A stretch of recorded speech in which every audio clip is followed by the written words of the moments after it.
কাজের চাপটা যখন বেশি থাকে মাথাটাও কিন্তু একটু গরম থাকে। ঠান্ডা করার জন্য একটা আইসক্রিম খেলাম।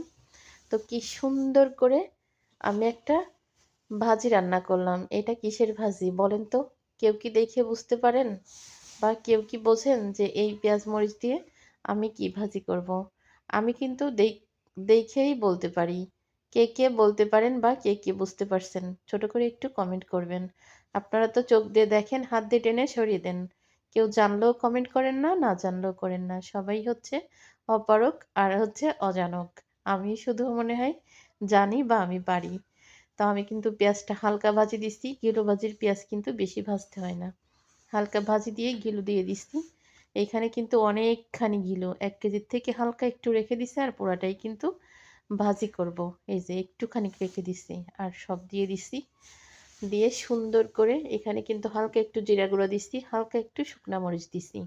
দিয়ে সুন্দর করে ঘিলু ভাজি করছি। শীতের দিনে গরম গরম ভাত দিয়ে আর ঘিলু ভাজি দিয়ে ওহ সেই